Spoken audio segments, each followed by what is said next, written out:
Tere päevast, lugupeetud Looduskaitse Seltsi liikmed, huvilised, kes te meid jälgite. Nüüd teist korda toimub selline kodufilm või kodusaade, mis Looduskaitse Seltsis uudist. Tänases nii-öelda juturingis on mul palutud siia kõrvale Looduskaitse Seltsi aseesimees Arvo Viital,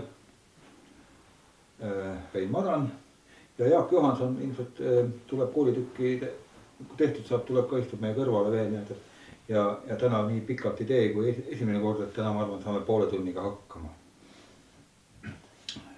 On kolmapäev, 30.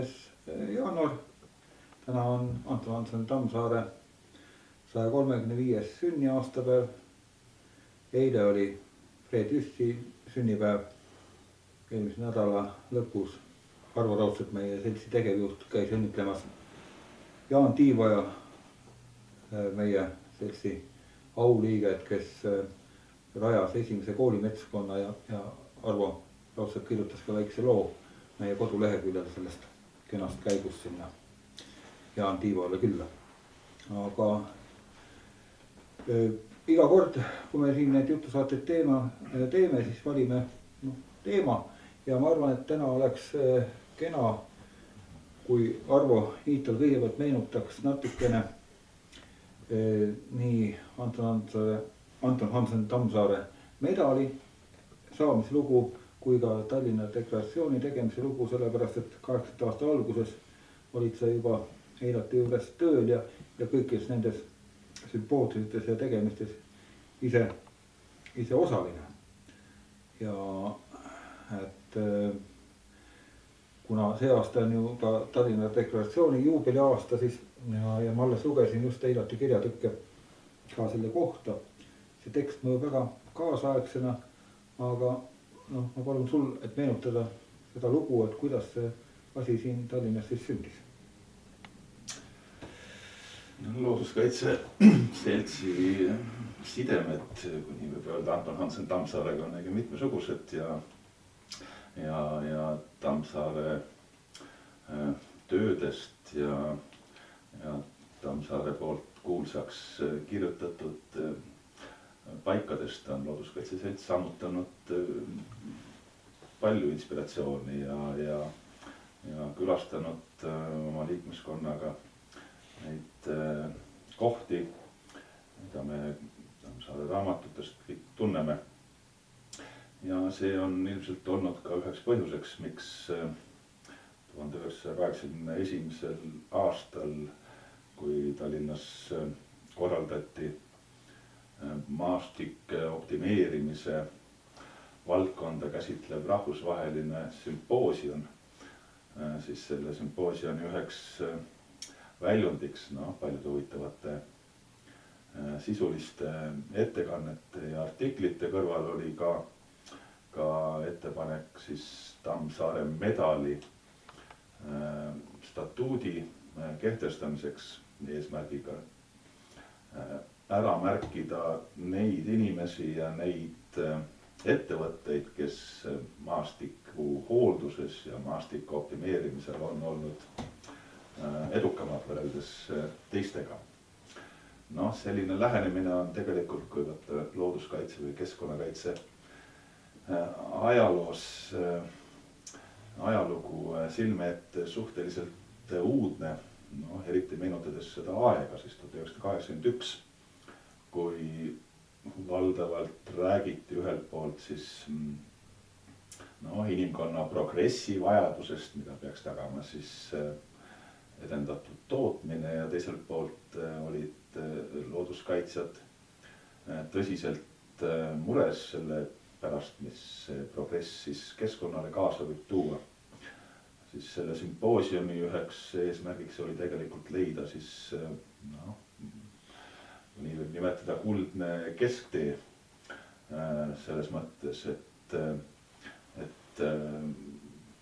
et järgida neid printsiipe, mida kaasajal siis väga laialdaselt tuntakse jätkusuutliku arengu põhimõtetena, kus siis ühelt poolt tõepoolest on võimalik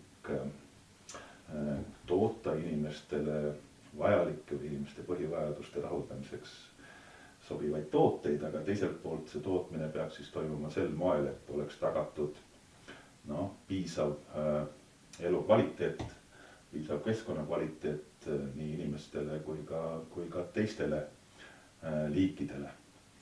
Ja see Tammsaare medalistatuut tegelikult ka seda rõhutab, eelkõige oli eesmärgiks siis ära märkida põllumajandustootjaid, sest teatavasti 60. ja 70. aastatel möödunud sajandil toimus Eestis ulatuslik maaparandus ja muudeti maastike ilmet, kui võib midagi öelda, mis Eestis on tõepoolest tõsiselt muutunud, siis maastike välisilme on see, mis siin viimase nüüd juba 70 aasta vältel on teisenenud täiesti oluliselt.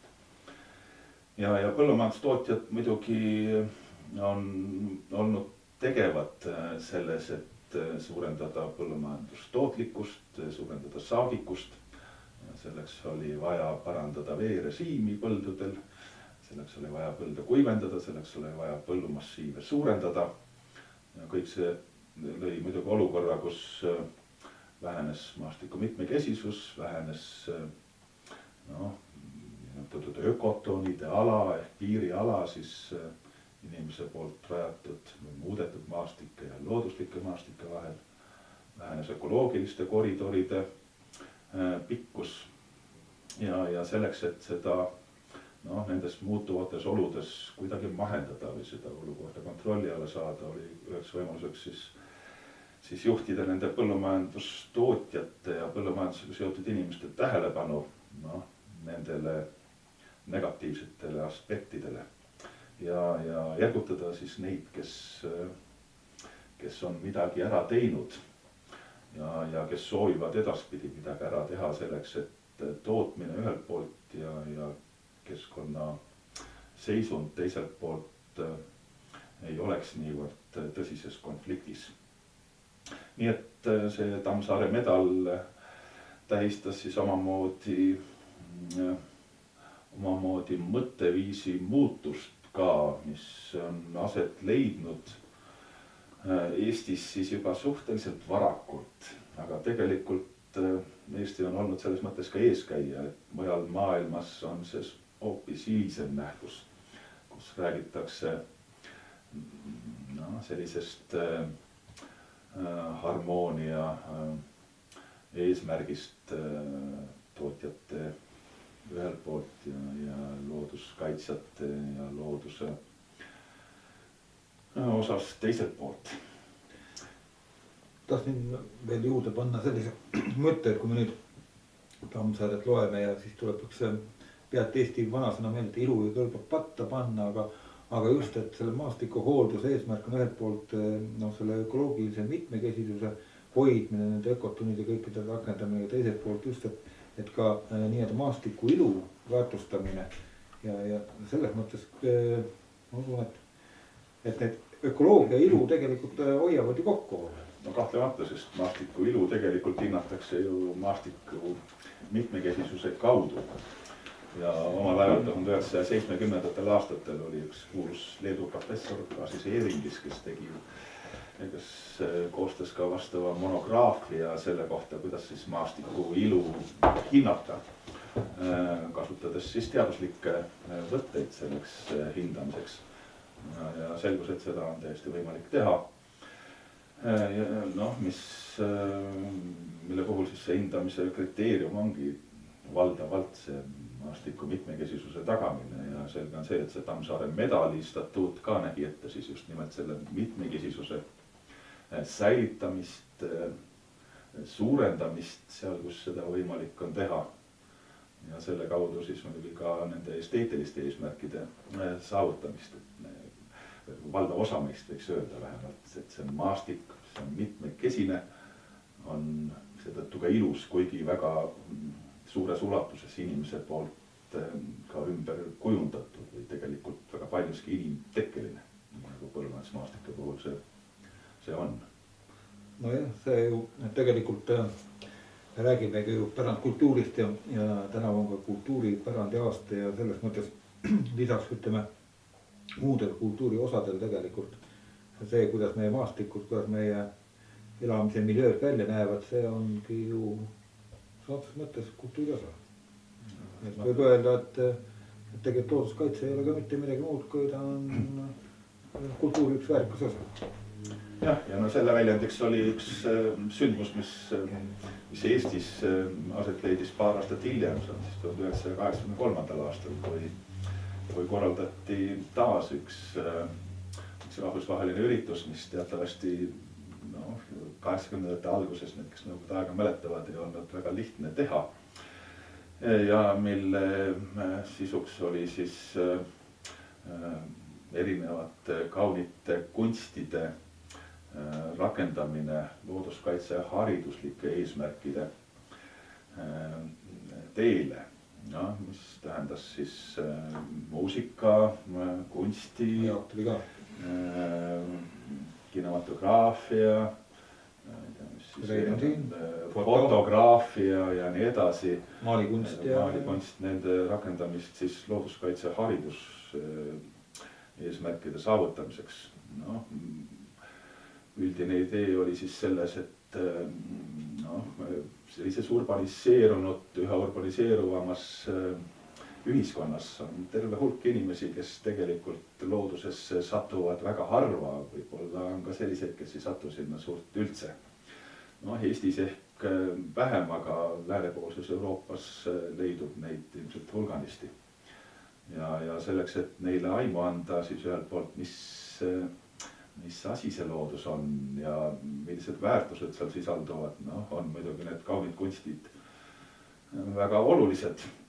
Ehk siis sellist urbaniseerunud, linnastunud inimest natukene loodusega siduda. See oli üheks sihiks siis Tallinnas 1. juunil 1983 aastal vastu võetud Tallinna deklaratsioonil, mis kutsus üles otseselt siis kasutama kauneid kunsti looduskaitse hariduslikel eesmärkidel. See ei sündinud muidugi tühjale kohale, sest Eestis teatavasti juba 1950. aastatel Teaduste Akadeemia looduskaitsekomisjon näiteks mõtiskles selle üle, kuidas siis inimesi paremini teavitada looduse osas, kuidas neid harida ja kuidas seda teavet loodusest viia, sellepärast et on alati olnud ju teatav vastuolu siis ühelt poolt loodusuurijate vahel, tõsiste loodusuurijate vahel, kes sageli ei ole võimelised ja võib-olla alati ei pea seda väga oluliseks, et oma teavet laiadele massidele kuidagi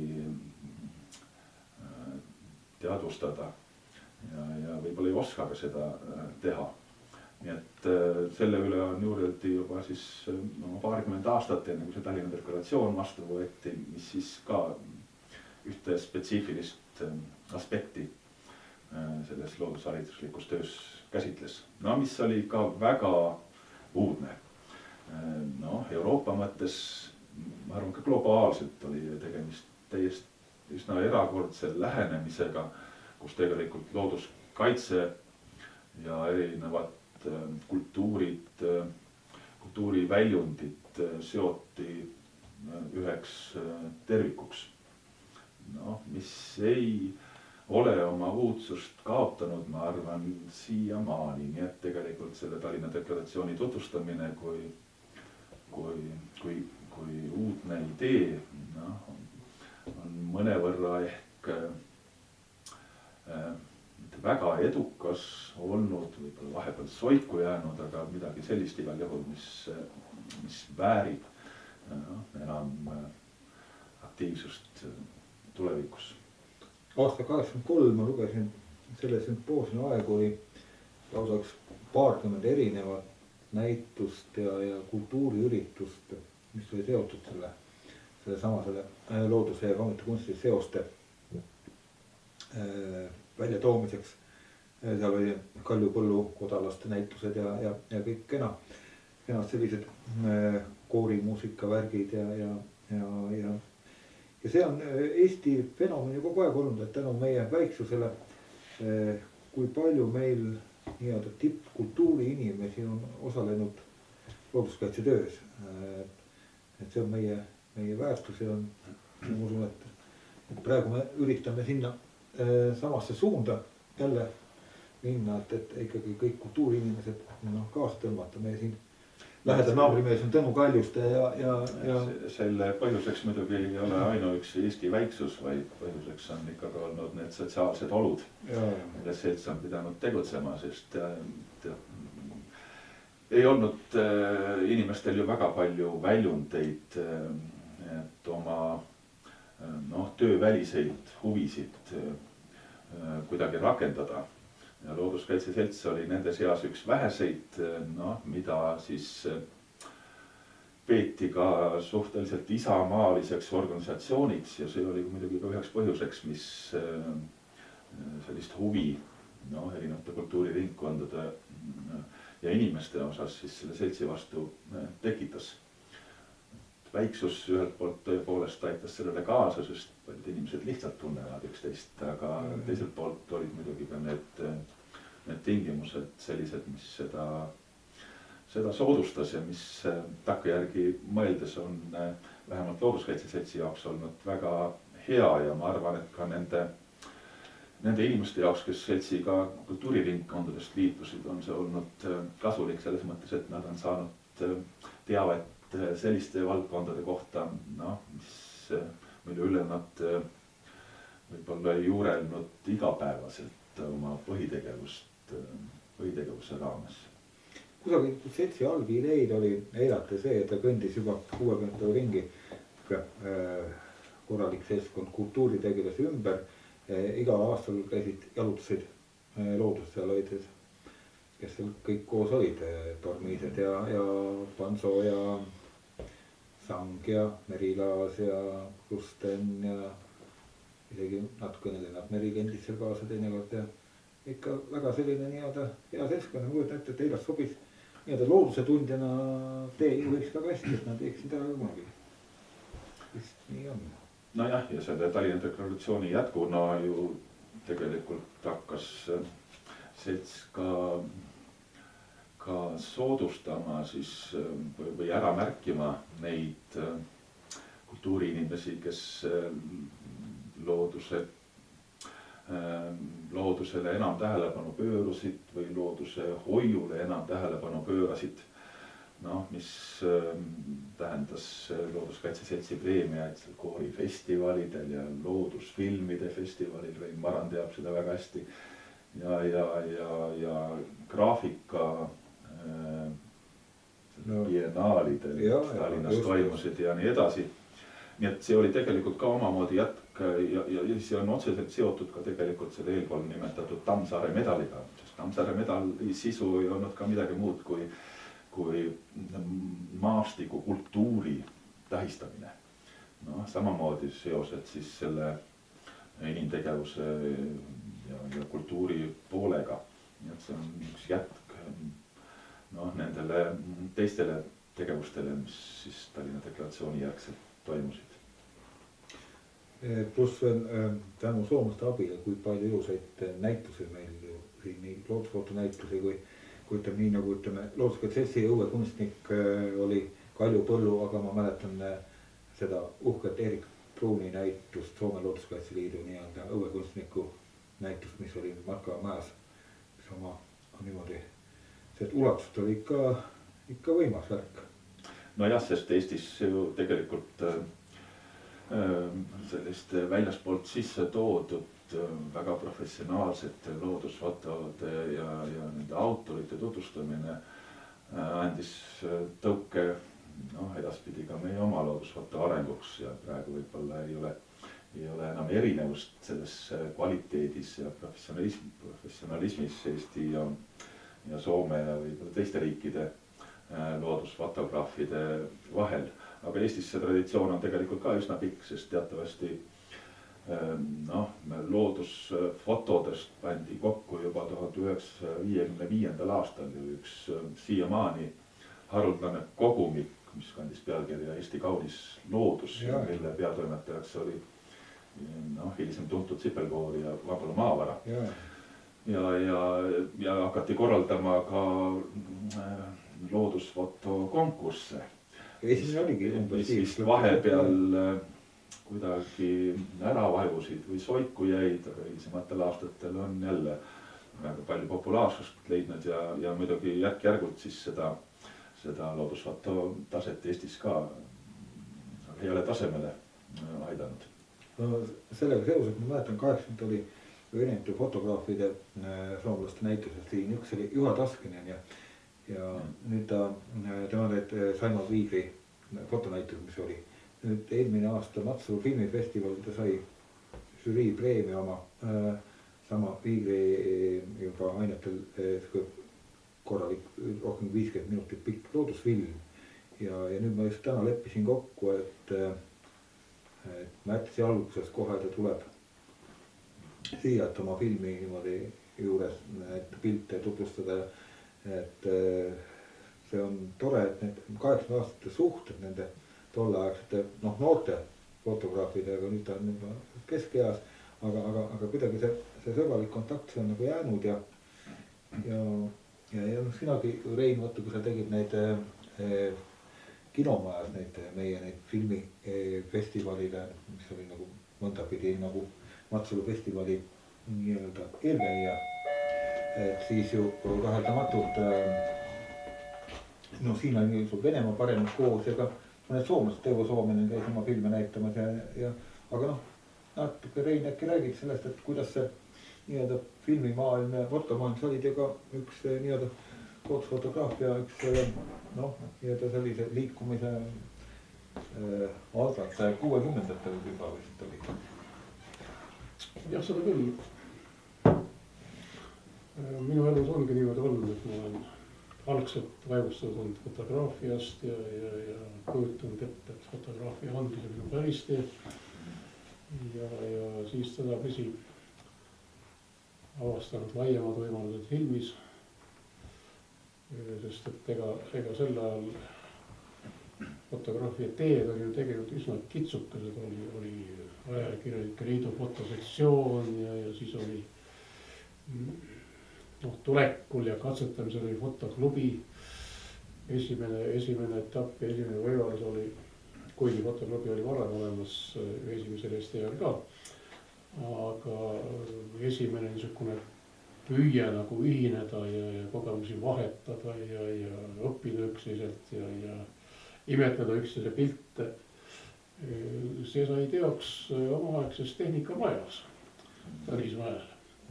Ja seal tuli kokku üks niisugune seltskond nagu sellest saigi nagu foto- ja filmiühing, oli esialgne nimetus.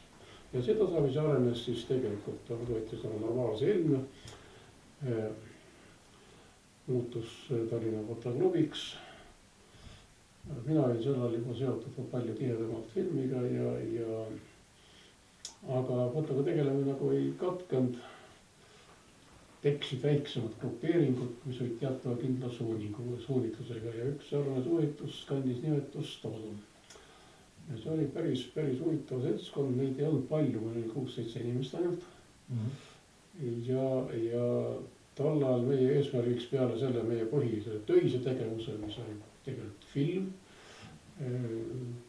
Teine tegevus oli foto kui säärane, foto kui mitte fikseeriv dokument, vaid foto kui kunstiteos, kui vahend edasi anda mingisugust emotsionaalset sõnumit, jagada seda teistega. Ühelt poolt ja teiselt poolt püüda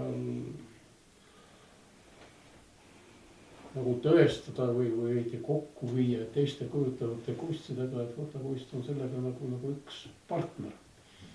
Ja saidki teoks näitused, kus oli maal graafika foto koos, vähe sellest tänu meie foto- ja kultuurilus üsna tuntud mehele Peeter Toomingalle,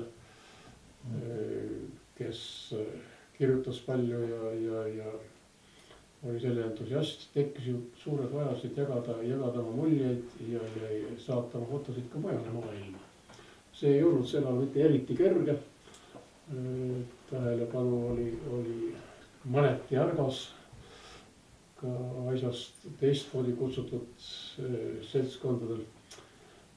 aga ikkagi läbimurdekohad olid olemas ja meie fotod hakkasid liikuma niimoodi üsna mitmekesistel näitustel.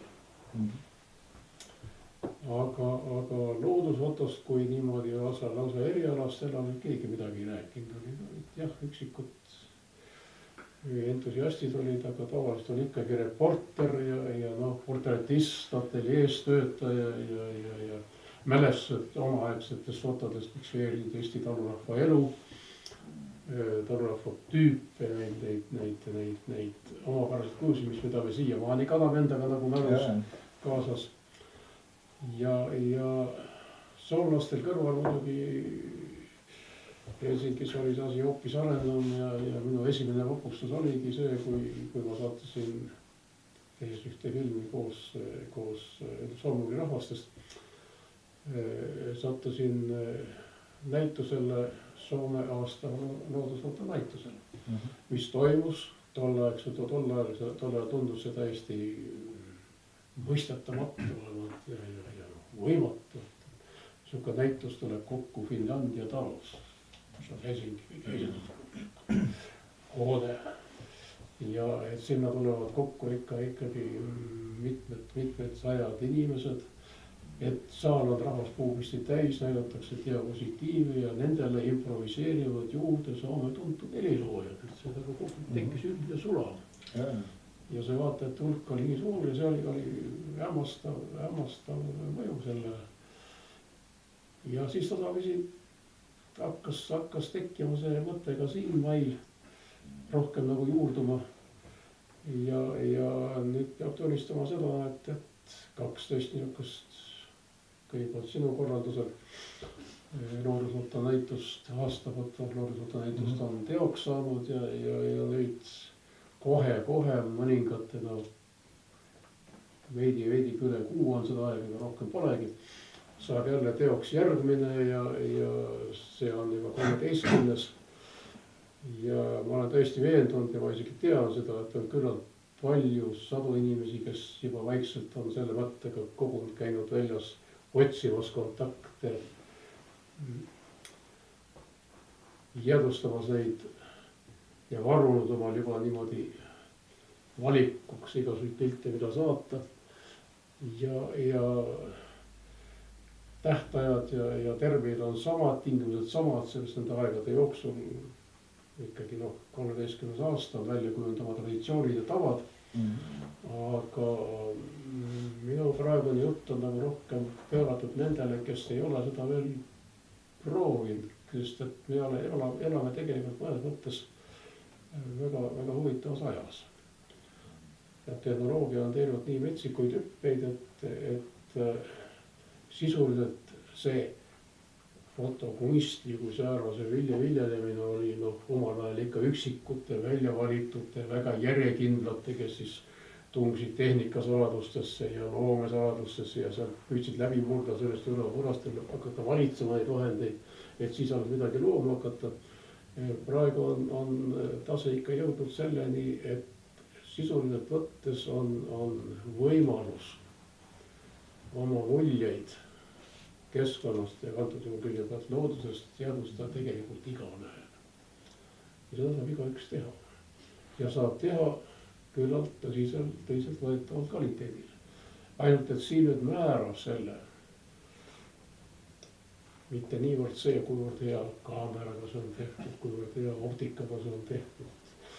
Sest et nagu on tuntud ju väljend, et hirm kalli kaameraga mees on ikkagi ainult ilm kalli kaameraga mees ja mitte rohkem. Sest et edasi hakkab asja otsustama see, kes on selle kaamera taga on. Ja kaamera taga ühelt poolt jah, algpäevil oli ju tohutult kena, kui saadi kätte rebane või karu või kull või juba see oli saavutus tohutult suur. Praegu see taseme juures üksik loom on saavutus sel juhul, kui suudetakse tabada mingisugune olevus, kes on raskesti tabatav või kes on haruldane või väljasurev ja kellel isegi lähenemine päevapiltlikul on noh, küllalt tuleb ettevaatlikult seda tegema, et mitte ohustada antud olevust, antud liiki, sest on küllaltki neid liike, keda võib niimoodi ühe või kahe käe sõrmedel üles lugeda, palju neid praegu meie looduses on. Ja seetõttu see agressiivne inimene, kes tahab igal juhul jadustada, võib teha rohkem kahju kui kasu. Nii et selles suhtes paratamatult looduspildistaja peab iseennast harima juba ka looduse tunnetamise ja säästmise ja kaitsmise mõttes.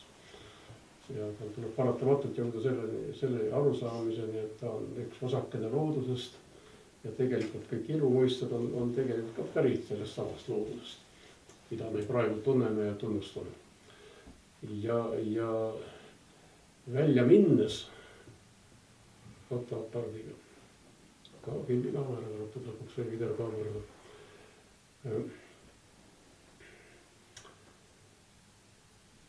tekib paratamatult ikka küsimus, mida siis pildistada. Hea küll haruldasi objektid.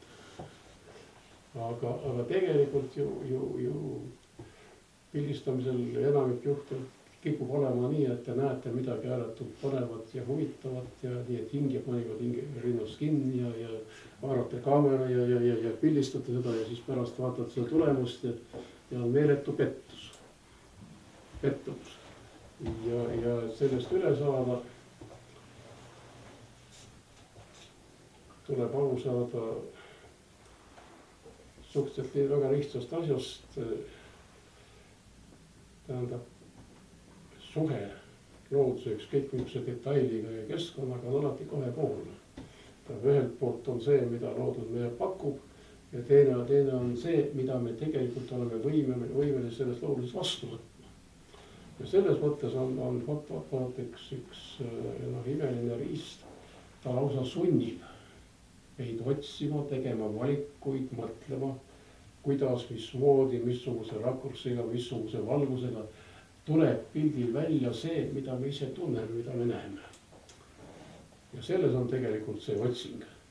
Ja seal peitub tegelikult see tulemuse saladus ja selle tõttu me teame praktikast, et isegi meie aastavate näitustel on tulnud tõsiselt võidukohtadele väga tagasihoidlike riistadega tehtud asjad, aga inimene on taga olnud, inimene on märganud midagi ja osanud mõelda ja saavutada seda, et see, mida ta on märganud, et see tõepoolest selle pildi vahendusel jõuab välja vaateni.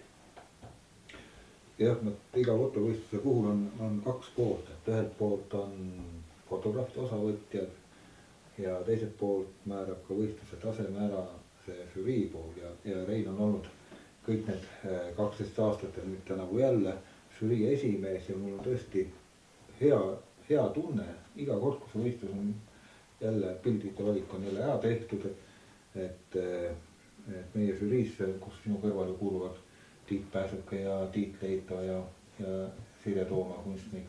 Meil on seal fotograaf, ütleme, adekvaates viimastel aastatel olnud ja Tõnu Talpselt väga hea silmaga. Tegelikult fotograaf filmid mõlemad on ja veel mõned sellised nii-öelda tõesti inimesed, kellel on nii looduse tundmise oskus kui ka ilumeelt, et ma julgustan tõesti kõike osalema sel fotovõistlusel, et need pildid sattuvad nii-öelda heade hindajate kätte. Ja nüüd, kui võtta neid vastav või mahte, siis viimastel aastatel on seal 10-11 000 pilti, mida seal 10 liikme žürii läbi vaatab, see on mitme päeva töö, see on tohutu väsitav töö, aga ma alati olen selle tulemusega nagu väga rahul jäänud ja need osavõtjate arv, meil osalevad mitte ainult täiskasvanu, aga noored ja lapsed ja lastel on omaette kategooriad, ka noortel omaette kategooriad, kes tahavad nooremast pärast vanadega jõudu katsuda, on ka sinna võimalik esitada oma pilte, vanadega koos ennast võrrelda, tantsivaid hunte jaguneb igas kategoorias võitjatele. Ühest saab veel suur hunt, aasta loodusfotograafi tiitli omanik. Nii et ma loodan küll, et sel aastal nüüd tuleb see osavõtjate arv sama suur. Ma isegi loodan, et lapsi ja noori võiks rohkem tulla. Meil mõni aasta tagasi oli üks tugev hüppe oli, kus üks noorte kategooria eas olev põlvkond hakkas juba peaaegu vanadel filmi ette tegema, nüüd nad on kõik juba üle 20. Paljud need tegelikult filmiga edasi veel ja neid noori väga tasemel on ka, aga see üks põlvkonna hüpe, mis vahepeal oli, see oli tõesti selline, see torkas kohe silma vähemalt mulle kui korraldavale persoonile. Selle konkursi mõte oli mitte ainult selles, et on üks teatav grupp, olgu neid siis 100, 200, 300, 400 000, ükskõik arv see ka ei ole, et see teeb pildistamus ja vaatab üksteise pilte, imetleb neid ja hindab neid ja hindajad on juba valitud niimoodi, et neid fotosid valitakse erinevate rakursite alt, erinevates seisukohtades, olgu see siis kujutav kunst ja olgu see siis kujundaja või et kui näha ja tunnetada ka seda, mitte ainult sellest kitsast, kuidas nüüd meie konkreetselt pildistajad hindame seda, vaid kuidas võib seda hinnata vaataja, kuidas võib seda hinnata arhitekt, kujundaja, kunstnik, mingid teised alalt.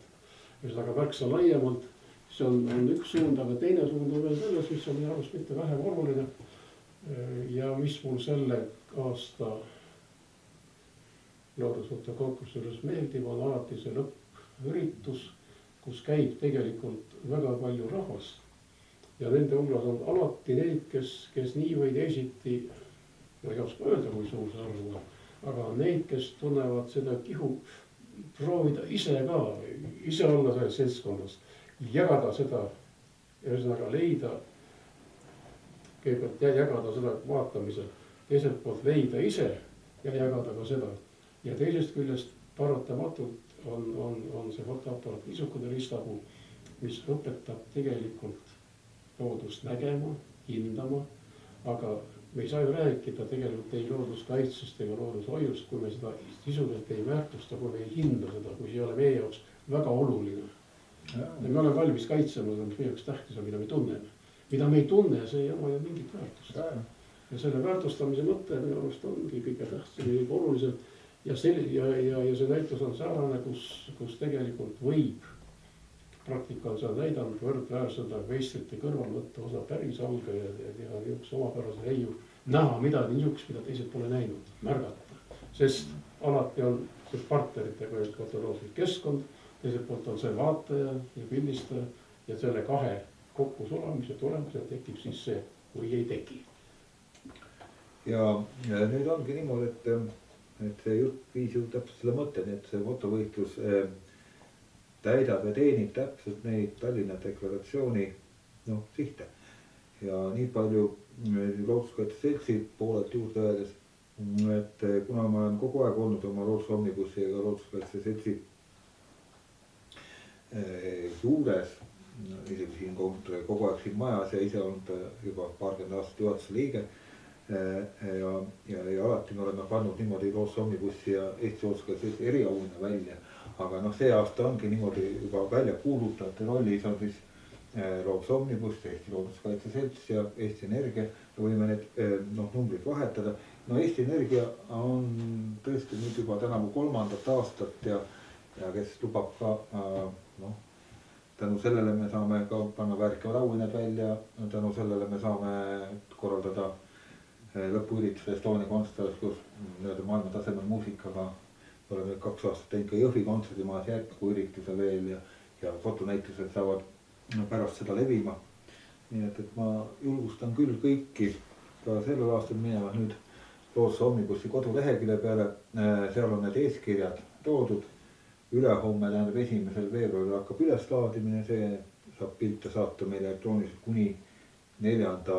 märtsini kaasa arvatud. Siis hakkab tööle žürii, parematest piltidest anname välja ka uue loodusfoto aastaraamatu ja siis juba 27. aprill Estonia kontserdisaalis siis on Rein Maranil võimalik kuulutada välja suure hundisaaja. Ühel asjal on aktsiin juhtida tähelepanu veel nendele, kes tahaksid osa võtta, aga ütlesid, juba on aasta läbi ja juba on aeg midagi ole teha. Soovitan ühte asja. Võtke oma aasta jooksul tehtud fotode arhiiv, klõpsige avaga see arvuti ekraani tavaliselt olemas ja vaadake neid tähelepanelikult. filmist ise te olete teinud. Ja ma olen täiesti veendunud, et kui te olete oma sajad ja sajad pildid jälle vaadanud, siis te ootamatult leiate sealt, avastate midagi niisugust, mida te ei ole varem üldse tähele pannud. Sest foto on ka selles mõttes, et fotos, ka loodusfotos, tihti see lõpptulem oma mitmekülgsuses ei olegi iseandunud aimata. Ja alles hiljem vaatamisel ja hindamisel ja temale teatavate varjundite juurde andmises ja seda töötlemist ja seda varjundite tugevdamist ja kadreerimist, seda võimaldab kaasaegne arvutitehnika väga võimsalt, võib teha väga huvitavaid asju. Nii et soovitan mõelda, et äärpäevalt vaadata oma fotoarhiivi. Jaak Johanson mu kõrval, tema on üks abiline konsultant alati, kui mõne sellise suurem üritus teen, siis ma küsin ka Jaagu käest, et just seda nii-öelda muusika ja muusikute poolt ja Jaak on ka käinud nendel, ma arvan, et ikka iga aasta ikka, et on käinud kõik need asjad ja nii, et päris, sa ise pilti tee, sa võtad teinekord muusikat junti ja seda sa teed küll, aga päris huvitav, kui sa nüüd oma pilguga vaatad, et kuidas sul niimoodi tundub see asi niimoodi olles nii-öelda väga läheda seisev isik, aga samaaegselt ütleme niipidi. Ma võin teha sellise põike kui tunnistaja. Et ma tegelikult olin väga kirglik fotograaf ja ka loodusfotograaf. Keskkooli lõpus, isegi juba keskkooli keskpaigast käisin fotoringis ja oma emalt, kes on selle põlvkonna bioloog, kus on pärit kõik need sõjajärgsed suuremad tegijad, nagu Fred Jüssi ja nii ühesõnaga teaduslikus bioloogias kui kogu selles looduspopulariseerimises. Ma sain ema käest Smeena ja kõik need suured mehed olid väga suureks eeskujuks ja just niimoodi keskkooli ajal ja just nimelt pildistasin tohutult, kui see Smeena uppus Sarnaki ja Hannikatsi laiu vahel, kukkus merre, Smeena 2 oli see tegi tohutult häid pilte, et ma püüdsin pildistada, kuidas päike mängis nagu ühel veealuse madaliku nendel vetikatesse kasvanud kividel. Aga ma muretsesin uue Smeena, aga see, et mingil hetkel ma nagu sain nagu aru või ütleme, et sellesse samasse jõkke, kuhu astusid Rein Maran, Fred Jüssi, ka Jaan Eilart või ma nagu põnnipõlves olen sattunud ka nendele Eilarti ringkäikudele ja kuidagi, et see nii nagu see muusikas nagu ei saa korduda, see avanemine 60. aastate, nii tegelikult tõsises muusikas kui populaarses muusikas, kui kõik see looduskaitse mõtte avanemine, nii nagu 60. toimus, mida sa lapsena tajusid väga selgelt. Et siis kui endal hakkas nagu see need murdeea aastad ja ma olin kuidagi üsna tumemeelne, selline murdeealine. Ja mulle tundus, et kui nüüd, ikkagi seesama, et kui nüüd inimesed nagu sellest õhinast kuidagi nagu päriselt nagu edasi ei lähe nagu selle loodusega kokkusaamise juurde, et siis on niikuinii nagu kõõga. Kõik see, mul oli tõesti konkreetselt nagu see tunne, kui need Afganistani asjad peale hakkasid ja kuidas nagu ikkagi olla valmis metsa minema ja kuidas seal hakkama saada ja kogu keskkooli lõpus minu jaoks, mina panin juba selle kaamera kõrvale ja ma käisin, kui see kooli asi nagu päriselt üle viskas, siis olid sügisöödel ja just nimelt Freti eeskujul seal Mustjõel ja Aegviidu metsades, läksin öösel ilma taskulampita, isa selle maaparandus telkmantli, võtsin end kaasa juustu ja veini, mõnikord ei võtnud sööki kaasa ja käisin metsas magamas öösel. Ja ise otsisin endale selle koha ja proovisin hakkama saada ja umbes nagu 3 tikuga hakkama saada, et märgadest puudest lõket teha. Ja see oli see ja ma püüdsin seda nagu ise nagu ellu viia, seda suhtumist. Et kuna kuidagi olukord tundus niivõrd tõsine, et tegelikult peaks nagu kuidagi sellele rõhku panema. Ja täie austusega selle eelmise põlvkonna suhtes, kes olid seda teinud nagu nii-öelda mingis populariseerimise kunstilises võttes, aga see oli niisugune äärmuslik noore inimese sihuke punk ja tegelikult anarhistlik, eks ole, suhtumine, mis meil kõigil mingis vanuses on. aga mingit pidi see on ka nagu jäänud sisse ja see noh, et kui seostada nagu looduskaitset ja kauneid kunste, siis ühelt poolt nagu kuidas nüüd peenelt öeldakse, et mõlemad need paradigmad ju väga selgelt muutuvad. Ütleme, et see, mida ma tajusin põnnipõlves, oli tegelikult nagu see postmodernismi tulek ja mulle üldse ei meeldi dekonstruktivism ja noh, see jäämine mingisuguse või see pöördumine ka pärimusmuusika poole või püüe hoida mingit isiklikult suhet loodusega on ju nagu noh, püüd sellest nojah, see on see püüd seda ehedust kuidagi hoida, eks ole, olukorras, kus kaunid kunstid ei ole eriti kaunid ja kus looduskaitse on midagi noh, järjest mingis mõttes ka muutub nagu kohati sama koomiliseks asjaks kui muinsuskaitse või nagu rahu valvamine. Et see kuidagi nõuaks nagu mingit ümber defineerimist ja see olukord nagu suures plaanis on väga julm ja väga ohtlik või väga ja ta endiselt on. Ja siis teiselt poolt, et me inimestena jällegi, et kuidas siis nagu kui ka nagu seda seost püüda luua ja ma arvan, et see on väga oluline. Aga et kuidas seda jällegi teha niimoodi, et see, ütleme siis nende praeguste noorte inimeste jaoks või praeguste noortel on isegi väga raske punkar olla, sest noh, kõik on nii-öelda formaatidena ette antud. Et kust leida seda eheduse kohta, et kuidas leida seda isiklikku suhet. Et olukorras, kus sa tajud, et ütleme, nagu mingid suured loodushoiu või mingisugused ökoloogilised probleemid tuleb niikuinii lahendada mingis mõttes, neid saab lahendada ainult poliitiliselt või korporatiivselt, sest need on niivõrd suured otsused, mis vajavad tegemist. Ja see nagu isikliku vastutuse võtab nagu mingis mõttes nagu tuimestab täiesti ära. Ja selle taustal nagu selle uue põlvkonna mingisugune loodusfoto tegemine hästi kergesti võib ka muutuda mingiks asjaks iseeneses või noh see, et me lihtsalt teeme ilusaid pilte või teeme nagu loodusteemalisi laule või sümfooniaid ja saame nii-öelda linnukesed kirja ja rahad on eraldatud ja kõik toimub, eks ole, aga samal ajal me ei suuda oma allikaid kaitsta, samal ajal, eks ole, noh, mingisugune teine asi ikkagi uhutakse nagu vaikselt eest ära ja see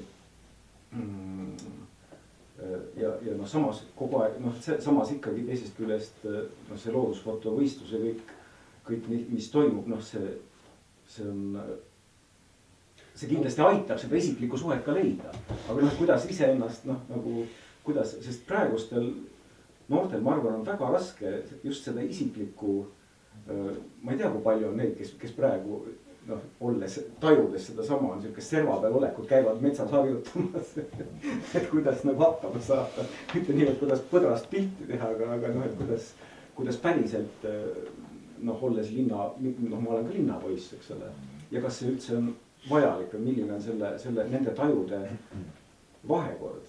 Aga see isiklik suhe igal ühel, et üle Eesti elaks palju inimesi, kes tajuvad nagu seda koha suhet, selle oma kohaga, kus ta elab ja kes hoiavad silma peal, et asjad oleks hoitud ja et see vastutus läheks kuidagi edasi ja et see ei oleks nagu institutsionaalne, vaid et see muutuks isiklikuks. Sest see on nagu minu arvates nagu ainus asi, mis teiselt poolt ikkagi päästab, vaatamata sellele, et suured otsused tuleb teha institutsionaalselt. Vabandust segase juttu. Ei, vastupidi tähendab kui jutt nüüd juba selleks läks, siis tegelikult noh, minu jaoks vähemalt see võti võiks olla selles, sest vaata meie turumajanduslikus keskkonnas ja surves muutub järjest olulisemaks mitte meil siin ja mitte päevapiltlikel ja ükskõik kellel, lihtsalt inimestel noh, mõtlemine selle üle, mis tähendab tegelikult olla inimene. Kas sa ostad ja müüd kõike ja oled ka ise müüdav ja ostatav, oled sa kaup või oled sa inimene, kes sa oled. Ja selles mõttes noh, leida ehedust on võimalik ainult ehedas, see tähendab sinuselt looduses. Sest et kõik need ilusad jutud sellest meeletust konkurentsist ja võitlusest looduses on tegelikult noh, üles võimendatud üks pool. Tegelikult looduse alus on ju kooslus. Koos toetamine ainult koos saab iga üksik elu elada ja tervik saab elada sõltuvalt sellest üksikust. ja selle tõttu, kui nüüd rääkida noortest ja noorte võimalustest, siis minu arust hakkaks see peale ikka kõigepealt sellest, et otsida iseendast, kes sa siis tegelikult oled. kas sa lähed kaasa sellele peebutusele, et sa oled kaup ja sa oled ostetav ja müüdav ja peamine on see, et sa müüd ennast võimalikult kallilt või sa oled inimene, kellel on oma seisukohad, arusaamised, sümpaatiad, et sa tunnetad oma kohta selles keskkonnas, oma funktsiooni selles keskkonnas. ja kui nüüd rääkida veel ühest mõistest, tähendab on üks huvitav, mida mina olen oma elust kogenud, küllalt pikalt aega juba elanud. On olemas üks teatav liik, väljakas liik inimesi ja neid esineb peaaegu kõikidel erialadel. mina nimetaksin neid teerajajateks. ja kui ma hakkan nüüd praegu hakkame siit loodusest veel tuletame kas või sama Kuuset Läti Üssit, eks ole, kui palju tema mõtted on töötanud, andnud teistele võimalusi mõelda. tuletame meelde, isiklikult olen temaga palju Villem Raami näiteks, kes tundis põhjalikult kogu seda arhitektuuri ja vana arhitektuuri kunsti olemust. Ja kes võis olla tõepoolest, ma alati imetlesin, kui ma temaga kaasas käisin, inimeste käis, kuidas ta võttis ühe mingi sakraalse arhitektuuri ja tema jaoks avanes nagu röntgeniaparaadi kogu selle asja olemus, ta nägi ja tunnetus seda. ja neid ja täpselt samuti neid, kes ka loodusse lähevad, noh, või võtame ka looduskaitse Jaan Ehrati kuju. Kelle põhiline väärtus on ikkagi selles, kui palju tema suutis teistele inimestele avada. Ta oli nagu tee avaja. Ja neid avajaid on meie ümber palju ja neid tuleb ikka alati juurde. Ja kui aeg on väga tume ja väga raske, siis tuleb, või võtame niisugune huvitav mees, peaaegu märkamatu kusagil seal kaugel Juhan Lepassaar. Kes korraga oma piikeste kirjutistega ajalehes hakkas mõjuma, kui paljudele erinevatele inimestele tema info oli sellega võrdsik, ta oli vahenditu ja ta oli ehe. Ta lähtus ehtsust, sellest, mis on. Ja just see ehedus oli see, mis veenis, sest ehedus veenib, ega see, kui ma teen meeletu konstruktsiooni kurikavana, säärased, ega see ei veena, ma ütlen jah, vaata kui huvitav, no ja siis. Nojah, tegelikult seltsi eesmärk ongi see, et toimetada koos ja et ei tekiks sellist kliendi-teenindaja suhet. Et no põhimõtteliselt on, et me teeme ju neid asju, mis meid huvitab, me üritame meelitada, kutsume teisi endaga kaasa, julgustada ka teisi omakorda meid kaasa kutsuma ja selles mõttes ma mõtlen küll, et see suund, mida me praegu tahame niimoodi koos olemisega teha, see suunal on nagu jõudu küll ja sinuga peab arutama seda, et kuidas ütleme, näiteks just see, me ei saa noori enda juurde meelitada mingite vägivallatunnustega või niimoodi, et nõuame, et osalege, tähendab, peab olema, esiteks on autoriteetõpetajad, kelle juurde tullakse ja teiseks on see pool olemas, et julgustada noori loodus käima ja ma kardan küll seda, et mitte ainult noored, aga ka paljud täiskasvanud inimesed ei julge nagu üksinda loodusse minna. Me teame seda, et on hirmutatud inimesi, et kui loodus lähed, et siis saad puugi kindlasti, kui sa midagi hullemat ei saa. Ja siis inimesed tõesti ei julge enam bussist väljagi tulla. Aga ma usun küll, et läbi ka ütleme kaunite kunst, läbi fotograafia ja läbi, miks mitte ka lihtsalt loodusomnibussi sõitude, kui inimene koos ka hakkab märkama seda, kui huvitav see on, see teeb ta elu huvitavamaks. Selline koos loodus käimine ja pärast seda tekib natuke selline tunne, et võiks juba ise samasse kanti minna, võtta oma sõbrad kaasa ja miks mitte, kui natuke julgust rohkem on võtta nagu sina Jaak teed, et teed mantli kaasa niimoodi ja natukene süüa-juua kaasa ja tõepoolest saada veel põhjalikumalt noh, nagu tunda ennast, mitte ennast proovile panna selles mõttes, kas ma nüüd välja tulen, aga vastupidi, et sa tegelikult ju tajud noh, sellise noh, loodusega koos olemises noh, neid väärtusi, mille olemasolust sa muidu polekski teadlik. Kui sa ei käiks niimoodi loodusega, ei oleks niimoodi loodusega. No nii, aga ma mõtlen seda, millega me lõpetame. Lõpetame sellega tänase kokkusaamise, et nädala pärast räägime jälle. Tänan. Jah. Ovatsioonid. Ovatsioonid.